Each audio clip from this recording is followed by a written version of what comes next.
महोदय, लोकसभा और राज्यसभा के हमारे माननीय सांसदगण, सिक्किम विधान मंडल में सरकार में मंत्रीगण और नॉर्थ ईस्ट विधान मंडल के माननीय सदस्यगण, राज्यसभा, लोकसभा, विधानसभा, सभी अधिकारी कर्मचारीगण, मैं आप सबका अभिवादन करता हूं, स्वागत करता हूं। सबसे पहले मैं धन्यवाद देना चाहता हूं उन सभी सीपीए रीजन 3 के उन चेयरमैन पर्सन को जिन्होंने सीपीए रीजन की लगातार हर वर्ष विभिन्न मुद्दों पर, विभिन्न विषयों पर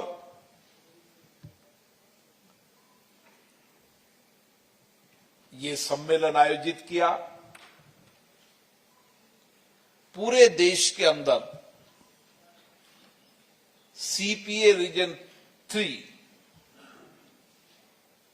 की सक्रियता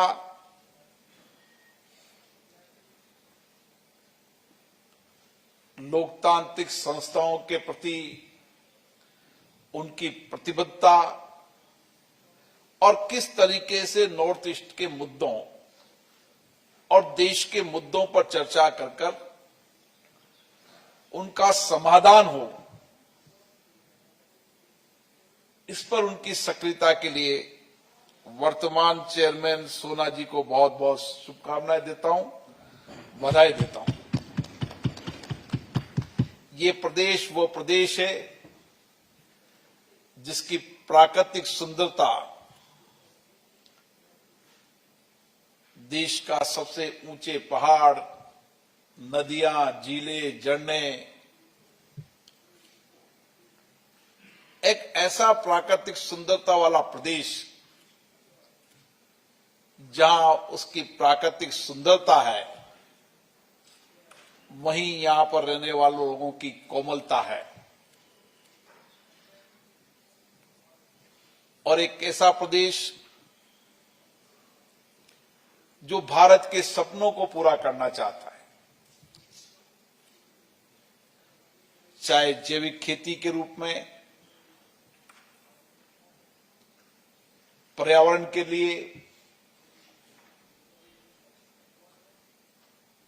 और अन्य जिन पर लगातार राज्य के विधानमंडल चर्चा करते रहते हैं कि हम किस तरीके से विश्व के उन सब पैरामीटर में सबसे उत्कृष्ट हों,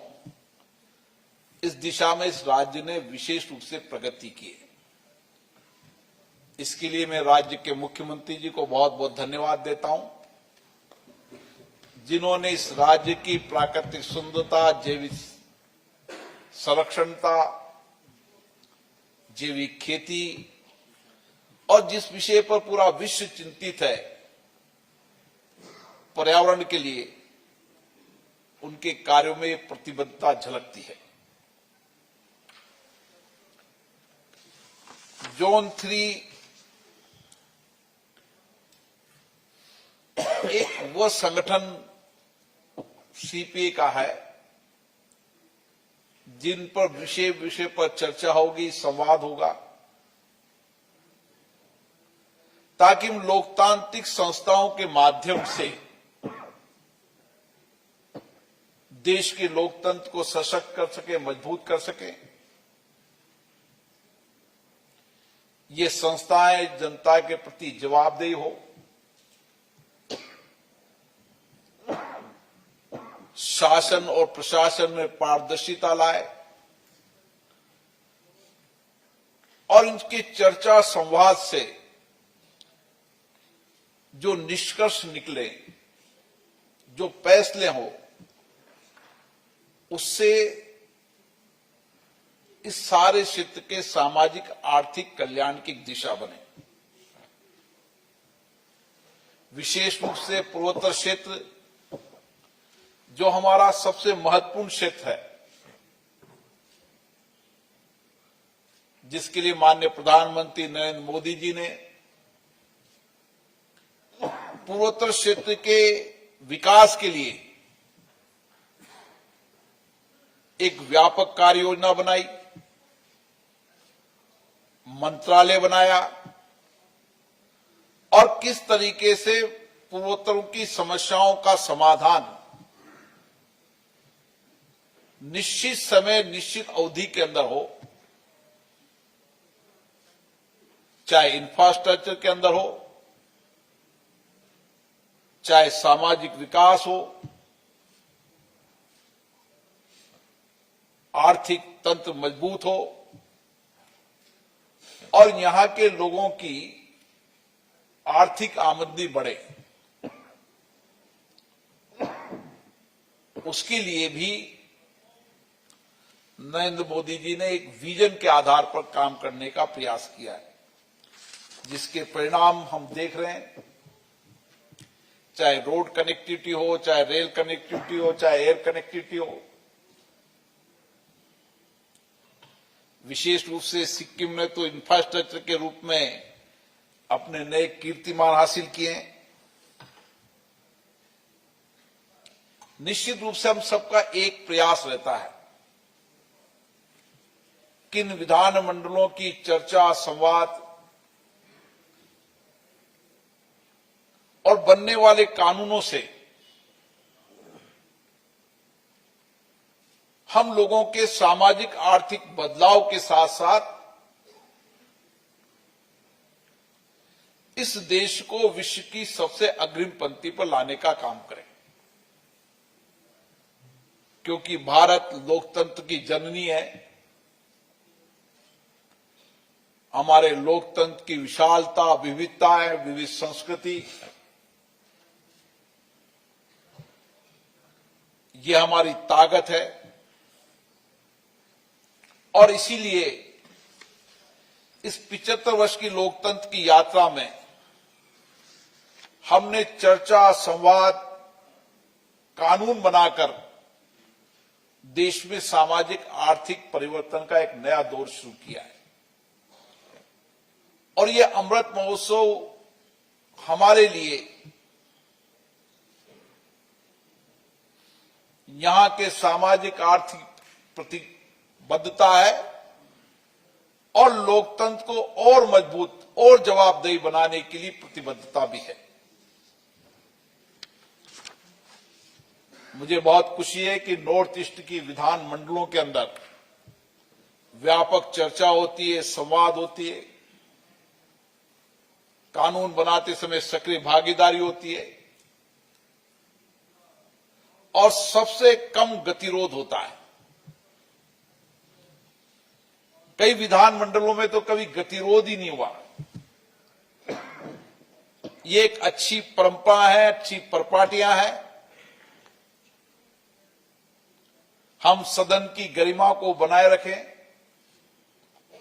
अच्छी परंपराओं को लागू करें और इसके लिए समय समय पर हमारे राज्य विधानमंडल के अध्यक्षों के सम्मेलन में इसमें बहुत लंबी डिबेट, चर्चा, संवाद होता है। सीपीए भी इसी तरीके का एक प्लेटफॉर्म है जिसमें कुछ ज्वलंत मुद्दों पर चर्चा होती है और मुद्दों के अंदर विधानमंडलों और उनके जनप्रतिनिधियों की क्या भागीदारी हो ताकि उन मुद्दों का समाधान हो। जहां आवश्यक हो कानून बनाने की प्रक्रिया सरकार करे, इसके लिए सुझाव देते हैं और महत्वपूर्ण मुद्दों का समाधान इन विधानमंडलों के चर्चा संवाद से हो।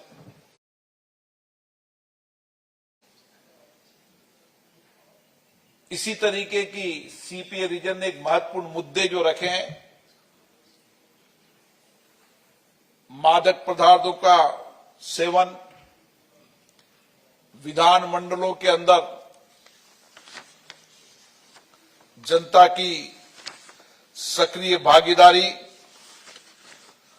और किस तरीके से हम साइबर बुलिंग के बारे में जन चेतना के माध्यम से या कानून बनाकर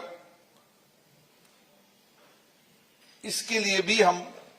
देश की जनता का और विधायकों का ध्यान आकर्षित करने के लिए चर्चा संवाद 2 दिन करेंगे। निश्चित रूप से मादक पदार्थ का सेवन हम सबके लिए चिंता का विषय, देश के लिए चिंता का विषय, और इसीलिए देश की लोकतांत्रिक संस्था संसद के अंदर 2 दिन तक 20-21 दिसंबर को संसद में चर्चा हुई। सभी दलों के माननीय सदस्यों ने 53 से ज्यादा माननीय सदस्यों ने विचार रखे, मंथन हुआ, सकारात्मक चर्चा हुई, संवाद हुआ, माननीय सदस्यों ने अच्छे सुझाव रखे और सरकारें इस विषय पर एक साथ मिलकर काम कर रही है। देश के गृह मंत्री जी ने सारे विषय पर गंभीर चर्चा का जवाब दिया और उन्होंने कहा कि जिस तरीके से राज्य की सरकारें मिलकर और केंद्र की सरकार मिलकर काम कर रही है, हमारा लक्ष्य है कि हम भारत को नशा मुक्त बनाएं और इस नशा मुक्त बनाने के अंदर सभी राज्य सरकार की भागीदारी हो और जनता की भागीदारी हो और विशेष रूप से जनप्रतिनिधियों की भागीदारी हो। आज इसी विषय पर हमारा मंथन होगा कि विधानमंडल के माननीय सदस्य किस तरीके से इस महत्वपूर्ण मुद्दों पर चर्चा करके जहां राज्यों में कानून बनाने की आवश्यकता है, कानून बनाया जाए, जहां राज्य में चुनी हुई लोकतांत्रिक जितनी संस्थाएं हैं उनके जनप्रतिनिधियों का सम्मेलन किया जाए, हमारे नौजवान विद्यार्थियों के साथ लोकतांत्रिक संस्थाएं चर्चा संवाद करें, क्योंकि जो हमारी भावी पीढ़ी है वो भावी पीढ़ी हमारी ताकत है, शक्ति है। आज दुनिया के अंदर हमारे नौजवानों ने अपनी सामर्थ्य से, अपनी शक्ति से, अपने इनोवेशन, नई रिसर्च, नई शोध, नई चिंतन से आज दुनिया के अंदर भारत का नौजवान नेतृत्व कर रहा है और इस हमारी सबसे बड़ी ताकत हमारा नौजवान है और इस नौजवान को संस्कारित करना, उसकी सही दिशा देना, यह हमारी लोकतांत्रिक संस्थाओं की सबसे महत्वपूर्ण जिम्मेदारी है। और इसीलिए मेरा आग्रह है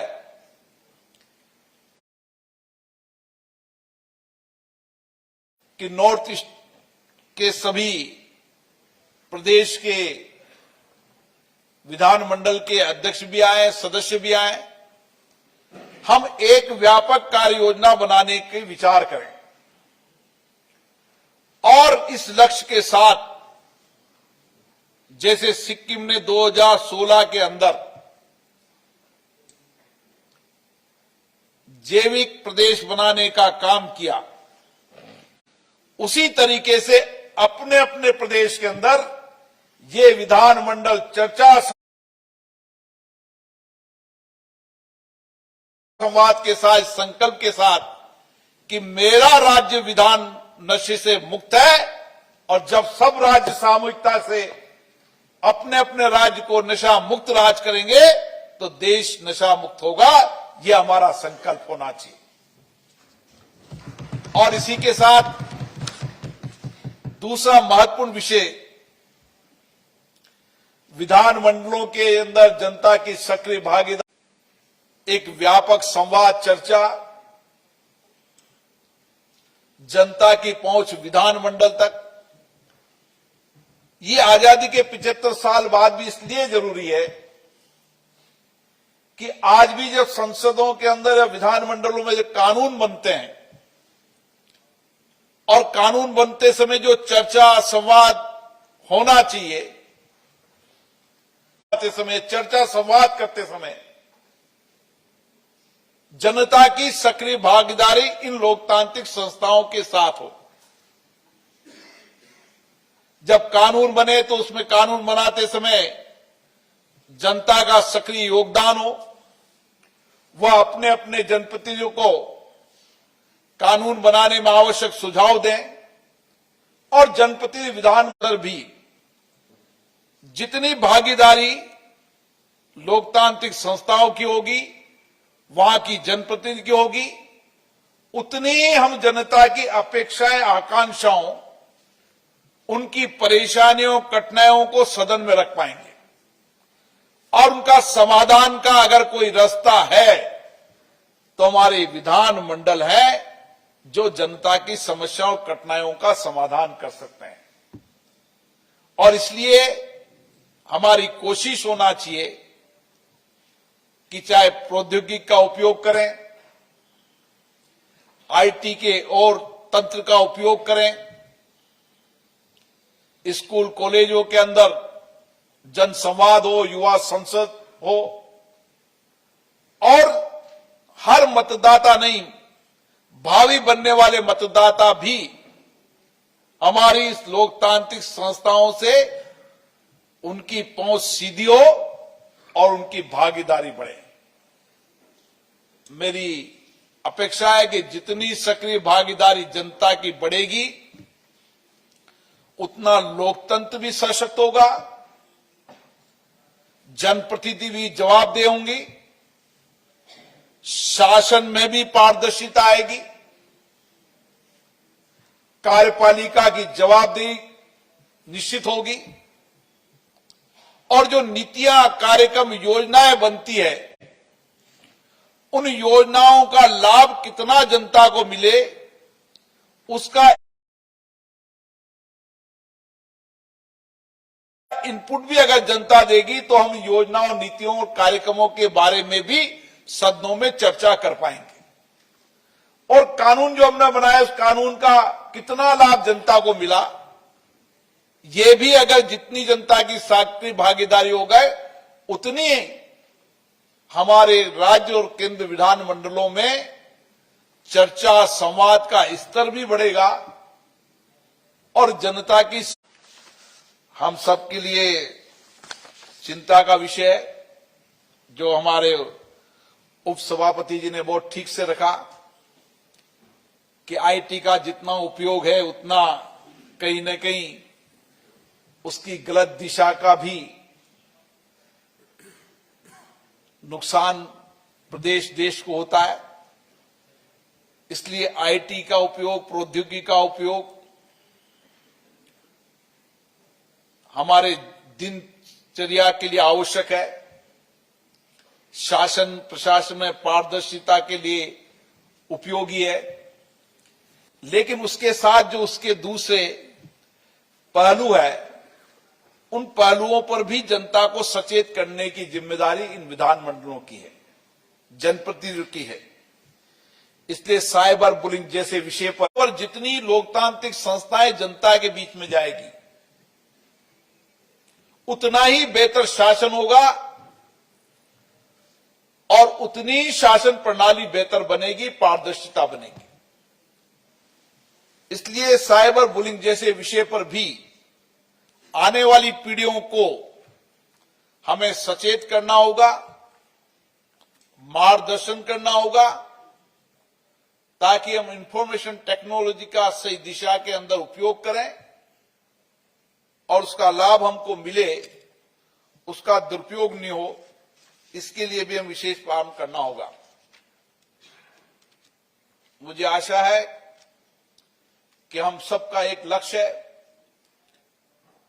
2047 में भारत को विकसित राष्ट्र बनाना, और हमारे प्रधानमंत्री जी ने इस 140 करोड़ जनता से अपेक्षा की है कि समृद्ध, समर्थ, विकसित राष्ट्र, देश के हर राज्य जो कभी पिछड़े थे, अभाव में थे, उनको भी मुख्य धारा में लाकर उनको समकक्ष खड़ा करना होगा। उन जिले, आकांक्षी जिलों को भी विकसित जिलों के समकक्ष खड़ा करना होगा। देश के अंतिम व्यक्ति के जीवन में बदलाव लाने के लिए, इसके लिए विधानमंडल और माननीय जनप्रतिनिधियों की विशेष रूप से भूमिका है। मुझे आशा है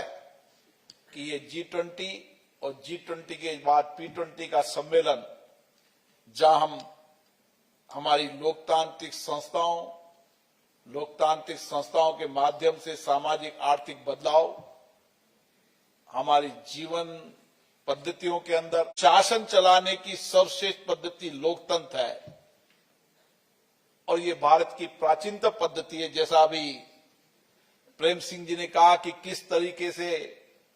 हमारी संसदीय लोकतांत्रिक प्रणाली कितनी पुरानी है, उसी तरीके से हमारी प्राचीनतम लोकतंत्र पद्धतियों के हम उदाहरण पेश करें तो सभा, समितियां इसी तरीके से चर्चा संवाद करती थी, नियम प्रक्रियाएं बनाती थी और सारी जनता उनको मानती थी। मुझे आशा है इस दिशा के अंदर हम आगे बढ़ेंगे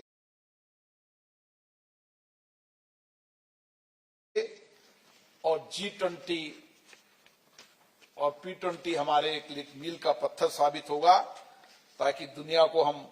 हमारी सर्वश्रेष्ठ लोकतंत्र पद्धति और उसके माध्यम से हुए सामाजिक आर्थिक परिवर्तन की दिशा दे सके। मुझे आशा है कि 2 दिवसीय ये पूर्वोत्तर राज्यों का सम्मेलन एक मील का पत्थर साबित होगा। उन फैसलों से, जिन विषयों पर हम चर्चा कर रहे हैं, उनसे लोगों के सामाजिक आर्थिक जीवन में परिवर्तन तो आएगा, लेकिन जो सामाजिक बुराई समाज में बढ़ रही है उसको रोक भी पाएंगे और उसको समाप्त भी कर पाएंगे। जो संवाद चर्चा होगा उसका एक विस्तृत पेपर बनेगा, निर्णय निष्कर्ष के फैसले होंगे और उस फैसलों पर सभी राज्य विधानमंडल, देश के और राज्य विधानमंडल भी और सीपीए के जोन भी अन्य मुद्दों को लेकर, सारे मुद्दों को लेकर और सारे मुद्दों पर किस तरीके से हमें एक व्यापक कार्य योजना दिशा बनाकर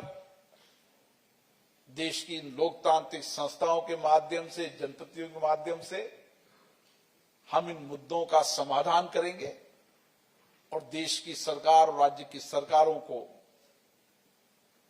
एक व्यापक रूप से सुझाव देंगे, ताकि राज्य सरकारें भी और केंद्र सरकार भी